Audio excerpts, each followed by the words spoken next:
Hello and welcome into the Skraby Show. Whoops, I hit that button too early. For March 23rd, 2026. Thanks so much for joining me today. We're going to talk about the Padres. We're going to talk about the trip out to Peoria. We're going to talk about a whole lot of things. And at the end of the show, I have another Polymarket Kalshi update. And people are going to start hating me for all of the news that I bring everyone that is bad about Kalshi and Polymarket. But we'll do that at the end of the show. We'll talk about Nick Pivetta becoming the opening day starter. And we will talk a little bit later as well about Team USA flag football took on some NFL stars. And we've talked about this before, but I was really curious to know, like, how is this Team USA flag football team that's made up of guys that don't play NFL football, how are they going to play against legit stars in the NFL, like Jalen Hurts and, Tom Brady played, also Joe Burrow, and I believe a couple other guys from the NFL played, or quarterbacks from the NFL, also other position players. But it was interesting, and I'll tell you what happened in those games. Also, Otani hit a grand slam in the World Baseball Classic. His jersey sold for a ridiculous amount of money. We'll talk about that. But if you want to watch the show, you can just go to Facebook, 97.3 The Fan. You can go to YouTube, 97.3 The Fan, or The Skraby Show on YouTube. 97.3 The Fan SD on X, at Matt Skraby on X as well. Now, you heard Chris's story of his drive home earlier in the show. And I got to say, when I found out what was going on with Chris and his wife and his mother-in-law, I felt real bad because that is not fun. So if you missed the story, Chris is driving home from Peoria on Friday night. They get about an hour and a half outside of Phoenix when their car, the tire pressure sensor goes off in the car. And this is a rental car, by the way. So they pull over, they put air in it, they keep driving, and the tire pressure sensor went off again. So they got off the freeway. They parked at this like random gas station, and they realized they're not going to make it all the way to San Diego if they keep having to fill up their tire. So what they do is they call the rental car company, or actually what they do is they were going to call AAA. They looked to see if there was a spare tire, and no spare tire in the car. So obviously that's a massive problem. And so they called their rental car company, and the company said, basically, we can't really do anything for you, but you can take an Uber. We'll give you the money for it all the way back to Phoenix International Airport, which is like an hour and a half away by car. And you could get a new car, and then you could drive home. That's brutal. Absolutely brutal. And so I have this thing in my car where, I mean, it's not like special or anything. Everybody has it. But when I get my car and I plug it into my Android Auto, yes, Android Auto, it makes my phone go into do not disturb so that I can only get text. I can only be shown text that I allow through. Like my mom and my dad and my sister and my brother are allowed to go through on the text. And so I didn't see Chris's text. So I got to the next place that I stopped, and I picked up my phone and I saw it, and I saw this story from Chris, and it was actually, should I read this text? I should read this text because it's actually really sad. Here we go. It says, and just for fun, ... the air in one of our tires is totally flat, and we are stuck in Buckeye, Arizona, ... rental car company can't bring us a car or fix this one, so we have to take an Uber back to Phoenix Airport and pick up a new car, then retrace all the way back and drive to SD. Figure we'll get home at about 6 a.m. Not sure. I'm sure it could all suck a little bit more, but I'm not sure how. So when I got this, I immediately called Chris, and I just apologized. I mean, what do you do in that situation? I was already past them. There was no way I was coming back because, I was already past them. But that is brutal. So everybody, check your rental cars from now on. This is the PSA for this segment. Check your rental cars and check and see if you have a spare tire, because that is crazy to me. There is no spare tire for Chris at all. That's crazy to me. But they got some money back, I guess. I don't know. I would never use that rental car company again. I'm not going to say it. Chris said it earlier, but I'm not going to say it. Oh, let's see. Brandon says, I'm very sad. These are the last 3 days of full-time Skraby shows before baseball season until November. But at the same time, I'm ready for baseball season. I'm with you, Brandon. It is sad. No more Skraby shows on a consistent basis. But I'm also very ready for baseball season. This spring training really hasn't been too terrible for me. And I don't know how it's been for everybody out there, but I haven't felt like this spring training dragged on like the last couple have. This one was quick. I think there was a lot to talk about in this spring training, so maybe that's why. But we are back to baseball on Thursday at 1:10 p.m. when Nick Pivetta takes the mound. We'll hear from Nick Pivetta in just a little bit about what it means to be an opening day starter. And I'll talk a little bit more about this later, but it seems like maybe we make a bigger deal out of the opening day starter thing than the actual players do, which I know is a thing, but we'll see. We'll see. Oh, everybody on the chat has a really good suggestion as to why it went fast. Chris and Brandon said WBC helped spring training fly by. Yes, WBC did help spring training fly by. I love the World Baseball Classic. I thought it was awesome. I think a lot of people thought it was awesome. And I heard Ben and Woods this morning talking about the going into 2027 and possibly having a work stoppage for baseball. And Woods made a fantastic point. And he said, you know what? When baseball's popularity can't be any bigger, go on strike. And what Woods was getting at is that this might be one of the worst things that could happen to baseball if indeed they go into a prolonged work stoppage. No one's going to care about the billionaires versus the millionaires. We just want our baseball. And it's something we're going to have to be aware of, but we don't really need to talk about it right now. We don't, because we still have a full season to go, and it's not something I'm looking forward to whatsoever. All right. If you missed it, I'm not saying this to like brag or anything, but I was on Fox 5 this morning talking about the Padres. So if you ever see me on Fox 5, send me a message or something like that. I think I'm going to do a little bit more of that. But back to Brandon and the Skraby shows and how they're disappearing. I'm going to try to do more this year.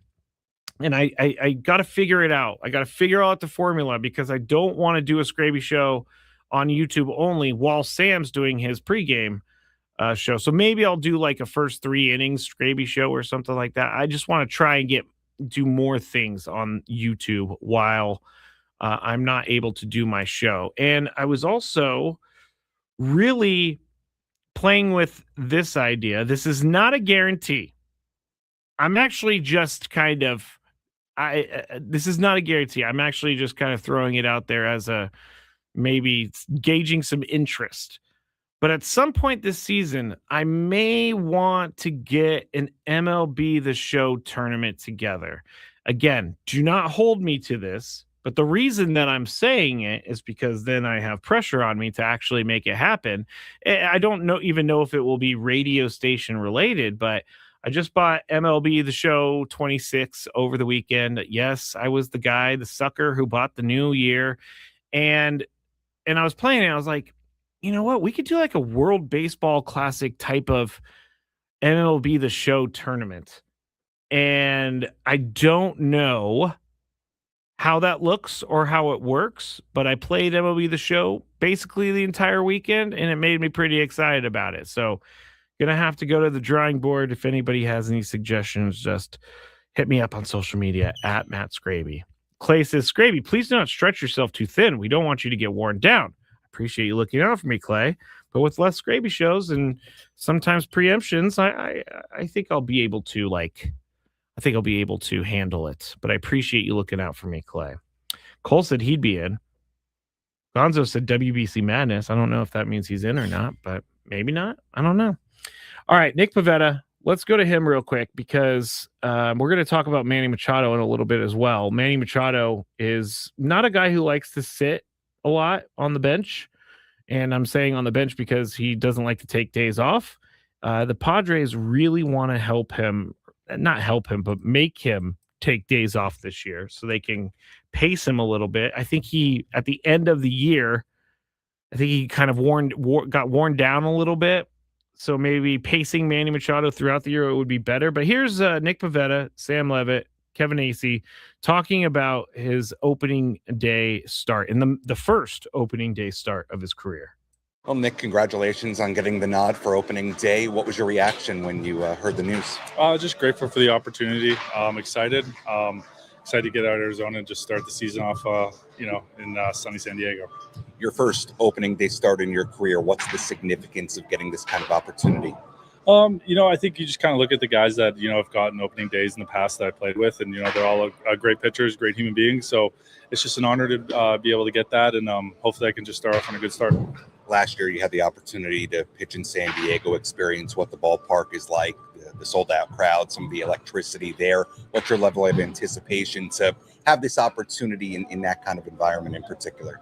Yeah, it's just excitement. I mean, I think it's just fun for us to just be able to play in front of the fans and people who love the game. I think that's the most important thing. So as long as you're going on having fun, enjoying the moment, it's always fun to have firsts in the big leagues, and it's another one. So I'm excited for it.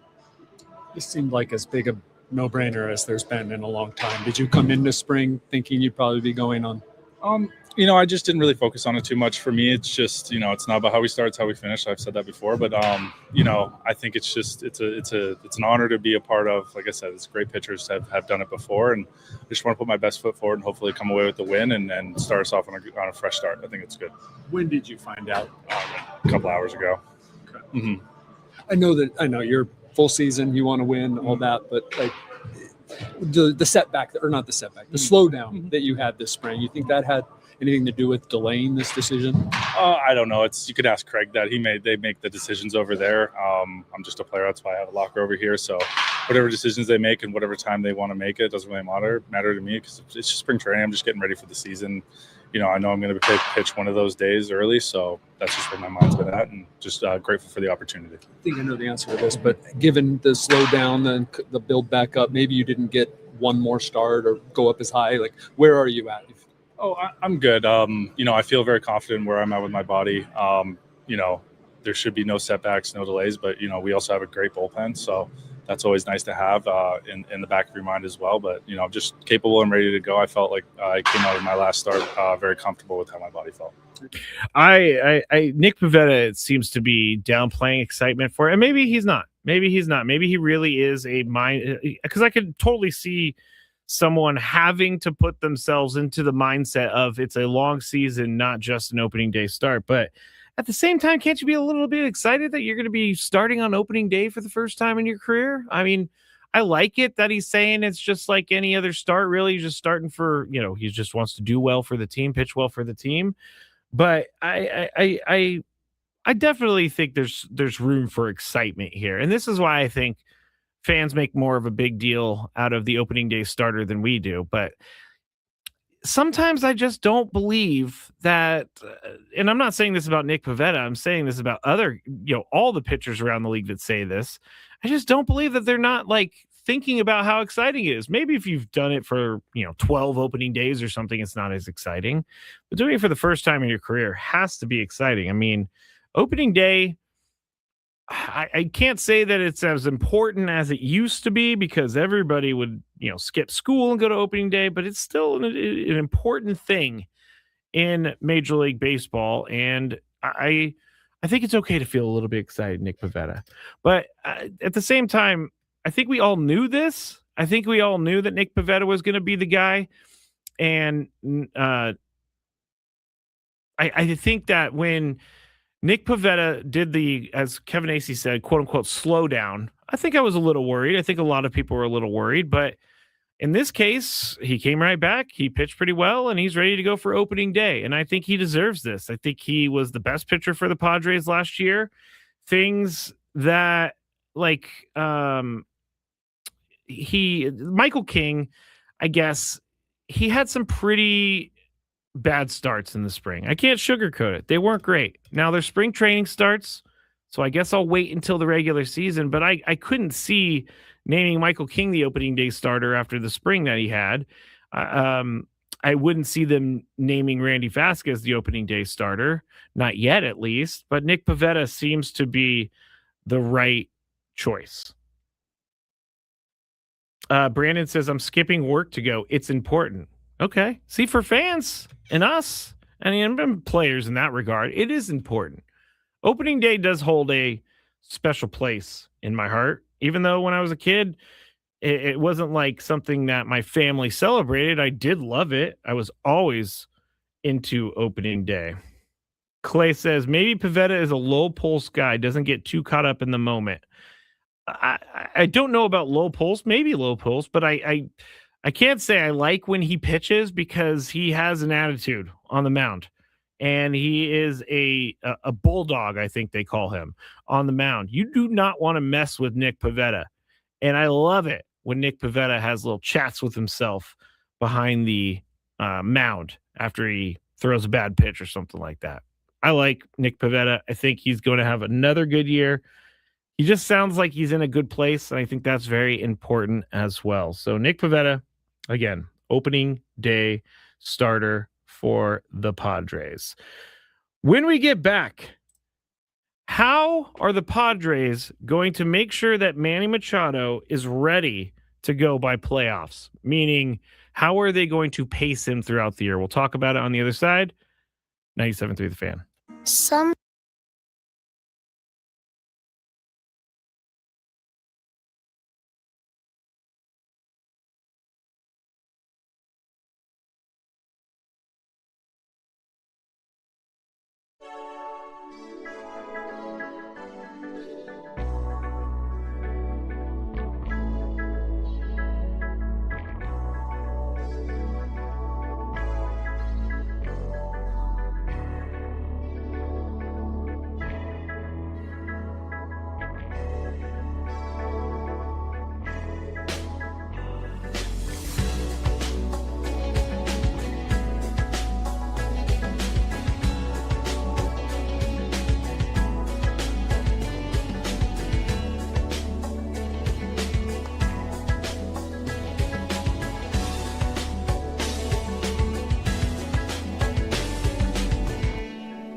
Back here in the Bill House Studios, where we know how on 97.3 The Fan, the Skraby Show. I am Matt Skraby.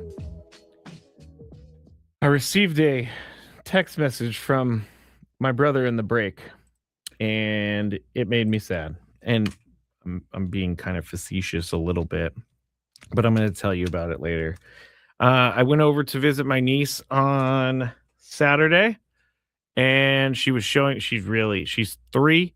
She's really into animals, and she was showing me something in the backyard, and I just got a text. That was not very fun, so I'll tell you about it a little bit later. But we are talking about Manny Machado right now. And how does Manny finish a year strong? Because last year, he did not finish the year strong, which is very unusual for Manny Machado. Last year, he, down the stretch, 45 games, he had 7 home runs. He hit 206, and his OPS was 613, which outside of the 2019 season, this was the worst end to the season of Manny's Padres career.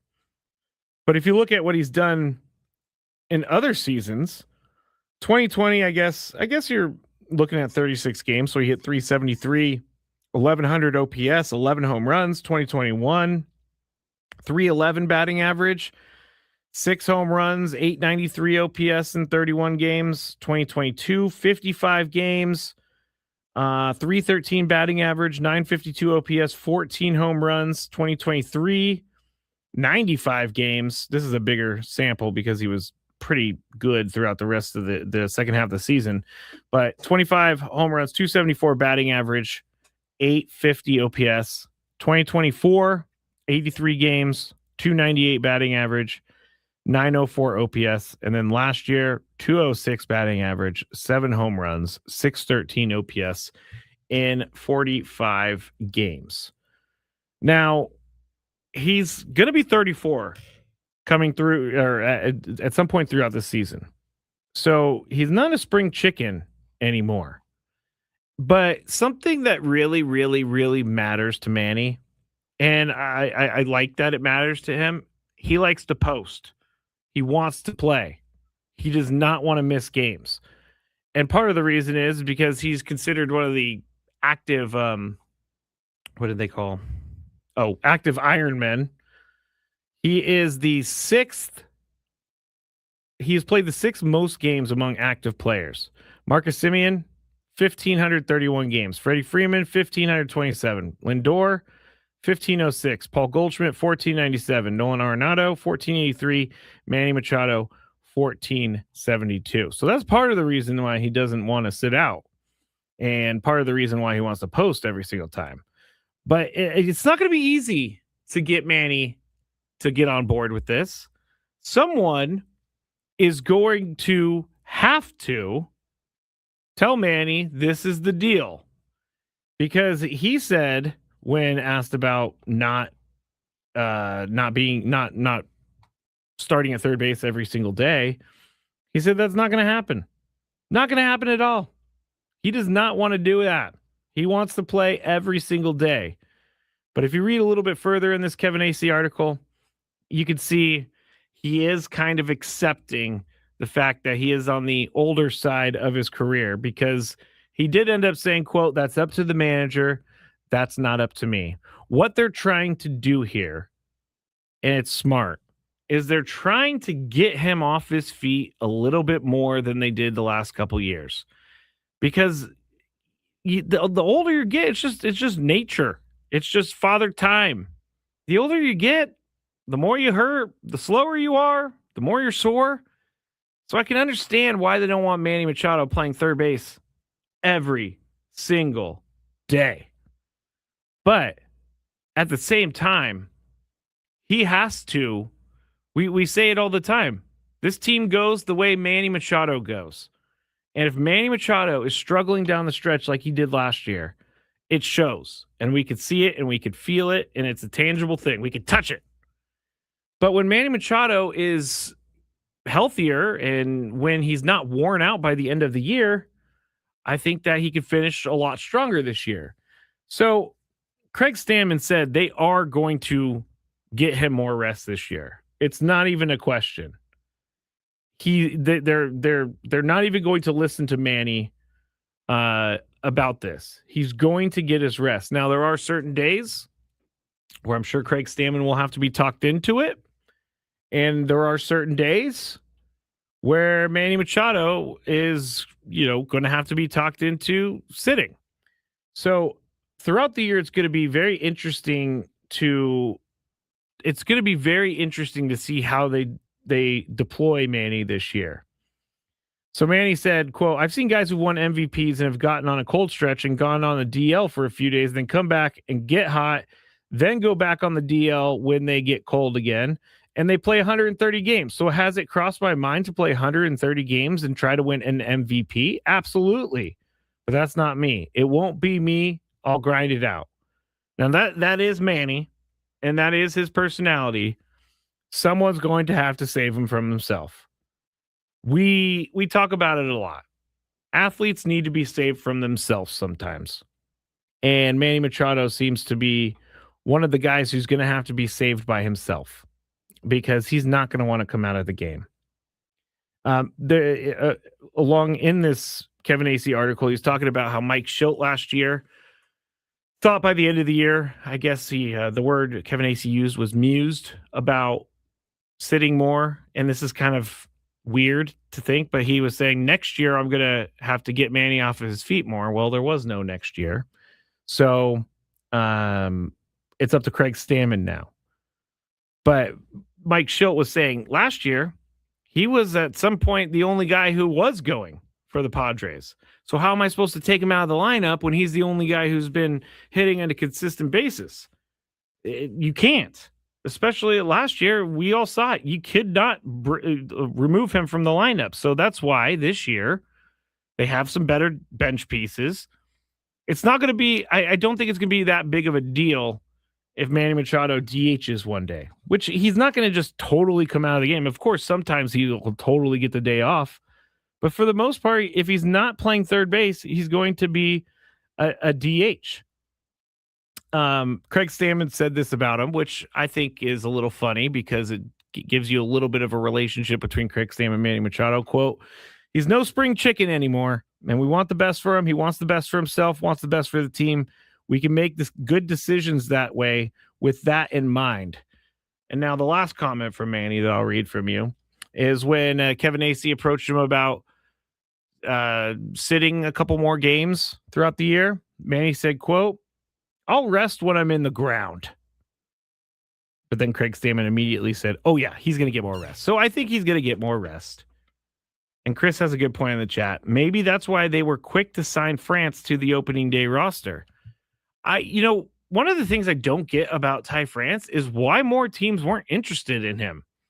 Guys want a Gold Glove, right? Am I right about that? Am I dreaming about that?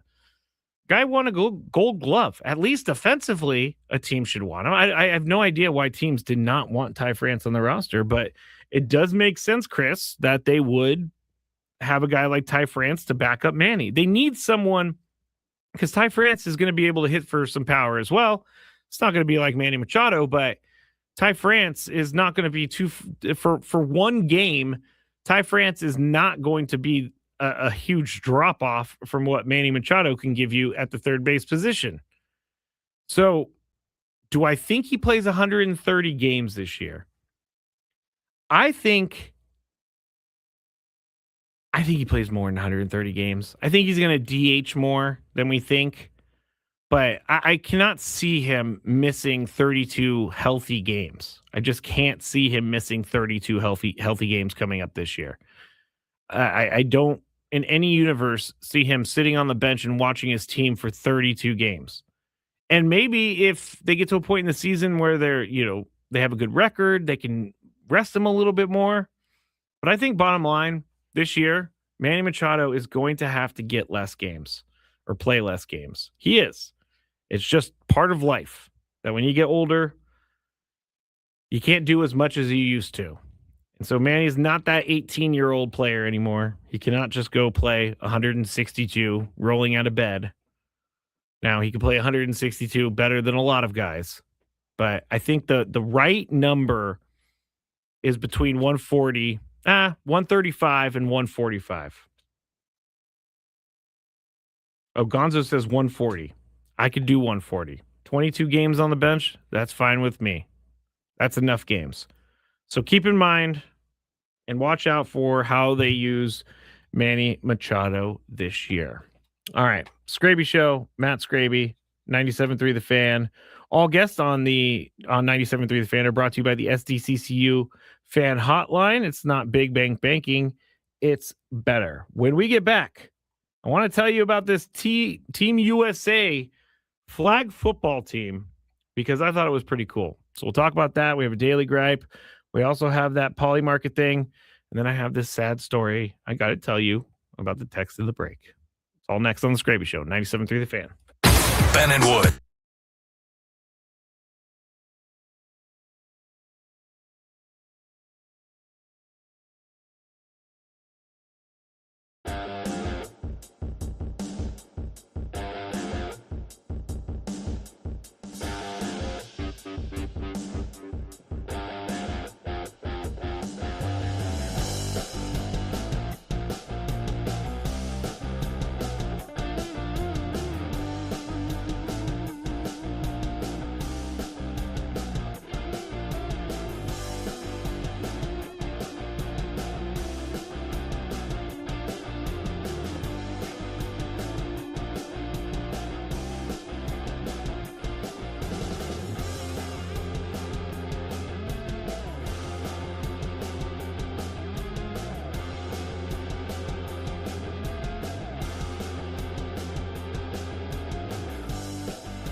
Final segment of the Skraby Show for today. I'm Matt Skraby. Thank you for joining me. You can follow me on X at Matt Skraby or on Instagram at Matt Skraby. I posted a picture of my Lucky Man, which is my dog, Lucky. He turned 4 over the weekend or last week, really, but I never posted for him. But he is now 4 years old, and I don't know where the time went. He's a very, very good dog, and I love him, and I'm so happy I got him. And you know what? I told my niece over the weekend, my 3-year-old niece, if Shohei Ohtani can write a children's book about his dog, then I can write a book about my dog. Don't know if I'll actually do it, but maybe one day I will. I'm going to tell you that sad story at the end of the show, just so I don't bring everyone down. And then we got the daily gripe. But we have Padres opening day on Thursday, and we'll continue to talk about that all week long. If you would like to go celebrate on Thursday, you can go to Baja Rick's downtown, 6th and L Street. And Ben are going to be there from 6 to 10 a.m. Ben Woods and Paul. And then Braden and Frank are going to be there from 10 a.m. until noon. And then Sammy Lev takes over and does his first pregame show of the year at 12:10 p.m. I can't wait. But they are facing the gauntlet first 3 days. Tarek Skubal, Framber Valdez, Jack Flaherty. So it's not going to be easy out the gate. Not going to be easy out the gate at all. Eric says 14 years with my Tina the Chihuahua. That's very nice. 14 years is a good, long run. So good for Tina. All right. This flag football thing. So to catch everyone up real quick, flag football is going to be a part of the LA 28 Olympics. I'm not sure if it's official, but I'm pretty sure they're going to have it. It's a 5-on-5 tournament. And once this was announced, all the NFL players were like, I want to do it. I want to do it. I want to be a part of that team. I want to win a gold medal. But the actual Team USA flag football team and the quarterback, Daryl Doucette, said, whoa. You have to make the team first before you get on the team. And so I was thinking, well, really, they're going to just crush these poor flag football players. They're going to kick them off their own team, and I'm not necessarily happy about that. That is not true, because over the weekend they played some exhibition games, and Team USA, the one with Daryl Doucette, who's the quarterback, and some of his other teammates, they beat the teams twice in the tournament. So there were guys like Stephon Diggs, Jalen Hurts, Jaden Daniels, Saquon Barkley, Joe Burrow, Ashton Genty, Alvin Kamara, Devontae Smith, Kyle Juszczyk, Odell Beckham Jr. Why is he there? Devontae Adams, DeAndre Hopkins, Derwin James Jr. And I have no idea why Logan Paul is a part of this whole thing, but he is. Luke Kuechly, Jalen Ramsey. So Tom Brady had a team. Joe Burrow had a team. Joe Burrow's team was coached by Kyle Shanahan, by the way. Anyway, Team USA won both of their games against these guys. The first game against Brady's Founders FFC, they won 43-16. And that was after they had already dismantled Joe Burrow's Wildcats FFC squad. They beat them 39-16, which, by the way, Burrow, Jaden Daniels, Saquon Barkley, all on the same team. I don't know how that works with Joe Burrow and Jaden Daniels playing the same position, but they went on to beat Brady. And then Jalen Hurts and his team ended up exiting in the round robin tournament 34-26. Mainly what I'm saying here is that I don't know that we could say NFL players would be better at flag football. It's a different game. If you've seen it on TV, it's a different game. There's different rules. There's different strategies. And now, can the NFL players learn these rules and strategies and things like that? Yes, they absolutely can. But I don't know that the game is made for them. I don't know that flag football is made for them. I think they should stick with the NFL. Now, would it be cool to see Jamar Chase and Joe Burrow winning a gold medal? Yeah. But I actually kind of want the guys who have been playing on Team USA's flag football team for years now. I kind of want them to represent. So he came on, Daryl Doucette. He's kind of the spokesperson for Team USA flag football. He's the quarterback. Daryl Doucette was on with Rich Eisen earlier today, and Rich Eisen talked to him about some of the narratives around this. Do you feel, Daryl, that you proved that you should be the representatives for the Olympics and no NFL players, current or past, are necessary to win a gold? I'm not gonna say that. I mean, everyone wants to win gold for our country, but we just didn't want to be overlooked. We didn't want the names to overshadow the guys that's been playing this game. It was never NFL versus Team USA or versus flag football players. It was more so like, let us get our opportunity, let us get our shine, and let's compete together. Let's strengthen each other, meaning the flag guys could help the NFL guys with things, and the NFL guys could help us with things.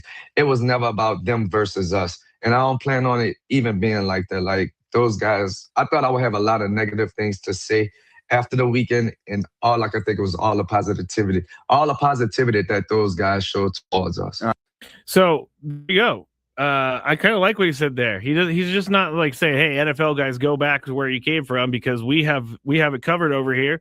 He said, "We can help each other," and that's the right mindset right there. But there is something about me that thinks that the NFL players taking over a flag football team is, or taking over an established flag football team is a little rude and a little jerky. You guys already got the NFL ahead of you. So how much more do you need? How much more do you need? And if flag football is a part of the LA Olympics, I want to see Daryl Doucette get a gold medal because he's been doing this for a while. But again, if they could mesh flag football players with the NFL players and make that a team, I would be all in for that. I would be all in for it. And I know that there are people making fun of, maybe even making fun of me. Oh, come on, Skrabe. Flag football guys over NFL players. And they proved it on the field. I would like to see them play again. Because maybe the pros will be able to figure it out. But I would like to see it played again. Yeah, everybody, I typed in Daryl Doucette in Twitter, and there's just a bunch of people making fun of him. And I don't think that's the right response at all. If you look at his Daryl Doucette's reel, his highlight reel, you can see that the guy can play a little bit. He does have a weird throwing motion. I will give you that. But he could chuck that ball all the way downfield, and his team is pretty good. So if you want to see Daryl Doucette highlights, go on to Twitter or just type in Daryl Doucette highlights onto Google, and you will be able to find it. But wanted to bring you all that story. Gonzo said it's like if OTL became Olympic sport, and then some MLB players came in and took it over. That's a great example, Gonzo. It would be like that. It would be very annoying. Why do you think that you get to just walk up in my game and take my spot on the Olympic team just because you have a name in Major League Baseball? It's not like that. It's not like that. Okay, here's where some people are going to hate me because my phone knows now that I will click on anything that is Polymarket or Kalshi News. And so it just sends me every single news article out there about it. But this one caught my eye. Last week, we talked about Arizona, who was, trying to get Kalshi to shut down in their state because you're not supposed to be able to trade on elections. And that's what's happening. Also, one of the prediction market, I keep getting those confused, and I'm sorry. One of the prediction market CEOs he just doesn't understand why everybody is upset about this. He doesn't understand. So, like the whole thing with the death of the Iran Ayatollah was also on a prediction market, and he goes, "Oh, we don't take bets or we don't trade on death." Well, you did. And there's been some other kind of scams that have happened here with Kalshi and Polymarket. And so right now, my viewpoint on this, and let me say this one more time. I don't mind if you use these things. I will not be using them. I'm just going to tell everybody what I think about them because I think they're predatory. And I think these prediction markets, as they stand right now, are they're scams because there's not really many protections for people who fix their market. Like OpenAI, they had to fire someone because that person had placed bets. They're calling it bets in NBC, so I'm just going to say that. They placed bets on Polymarket tied to advanced knowledge of the company's product announcements. Also, Mr. Beast had a video editor that was betting on Mr. Beast stuff, and he knew what happened. So there are definite problems with these prediction markets. Now, the Wall Street Journal reported, citing a couple unnamed sources, that Kalshi has secured a $22 billion valuation. $22 billion. $22 billion. And this has all come up in the last couple years. But what they're trying to do is the bill is going to ban any entity registered with the CFTC, which is the Commodity Futures Trading Commission, from listing or making available any agreement, contract, or transaction relating to any sporting event or athletic competition, in addition to banning similar contracts for any casino-style game like poker and blackjack. Sports prediction markets, this is from their statement, quote, "Sports prediction contracts are sports bets, just with a different name. These contracts are currently offered in all 50 states in clear violation of state and federal law. It's time for Congress to step in and eliminate this backdoor, which violates state consumer protections, intrudes upon tribal sovereignty, and offers no public revenue." And I think that's kind of a big deal because FanDuel, DraftKings, they have to go through all these different rules. And if there's no public revenue, we're just giving all this money to these companies. But they're trying to pass this. They're trying to make sure they're saying that they're and Eric says it, loophole. The loophole is that they are not considered gambling. They're considered trading. So it's regulated by federal regulators. I forgot that word. Federal regulators. And here's one thing I thought about over the weekend too about sports betting. And I'm going to open it up to DraftKings and FanDuel and all that. All of these, because I was watching the game or a game, and I saw it come up, and there was a little kid in the room, and it never crossed my mind. How many of these little kids are watching these gambling commercials on repeat with Kevin Hart and are getting that seed planted? How many kids are doing it? I think that's bad. And you might be saying this guy's crazy who's talking right now. But to me, that's no better than cigarettes. By exposing them to gambling and because the commercials make it seem fun. The commercials make it seem like gambling is just something you do for fun with your friends. And they have cool graphics and you can make money. But they're not actually teaching these kids the dangers of sports betting.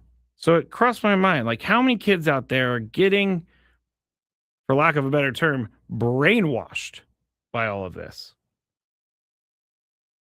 Brandon says something very, very funny and smart. Saying, quote, "I have a trading problem" sounds more responsible than saying I have a gambling problem. That is true, Brandon. That is true. All right. I'm going to end up going a little bit longer on my show today, so hopefully no one minds I cut off the first little bit of the next show. But here is the bad story that I got. So my brother has these bird nests in the back of his house. And like I said, my 3-year-old niece loves animals. And so all these bird nests have little eggs in them. They have the mama bird that protects them. my brother just texted me in that break that a blue jay attacked their nest. Now, one of the nests was lost, which really bothers me. The other two nests, my brother got out there in time to shoo away the blue jay. But this has bothered me ever since I got this text. It's going to bother me all night because those little baby birds were very cute. And they were just looking for their mom when I was looking at them. So if you have any blue jays in the neighborhood, make sure they're not doing things like this. Make sure they're not attacking birds in your backyard. What's annoying Skraby today? Let's find out. It's time for the Daily Gripe. All right, I'm kind of proud of myself because I talked about everything that I teased except for the Ohtani Grand Slam jersey, which it's not really that big of a deal. I guess my Daily Gripe could be, why would anyone buy a Shohei Ohtani jersey for $1.5 million? I don't know. Clay is talking about the commercials that I was talking about was betting. Skraby, the cigarette commercials ended years ago, yet commercials about alcohol is nonstop. You're right. Now, as an alcoholic, recovering alcoholic, can I say that alcohol commercials made me drink? No. They didn't make me drink. I do not like the commercials where they're like making it seem like alcohol is the only way you can have happiness in your life. But anyway, we can talk about that another day. My Daily Gripe, and I think everybody is going to be behind this Daily Gripe. And it's when I was driving home from Arizona on Friday night, there was a couple semis, and here's the gripe. When one semi tries to pass another semi, but they end up just driving at the same speed. I think I've already actually said this one. I am having deja vu right now. But there was one semi, I swear to you, for at least 10 miles, was trying to make it in front of the other semi. And I don't know if the other semi guy was like, nope, I don't want you to make it. But it was brutal.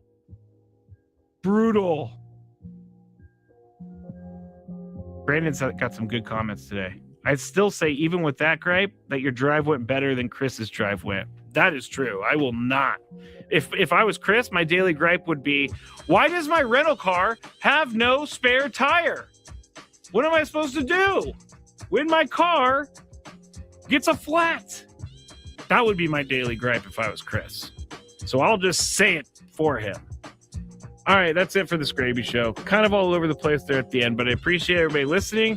Back tomorrow, back Wednesday, and then we got Thursday opening day. So Ben and Woods will start back up tomorrow at 6 a.m. here on 97.3 The Fan.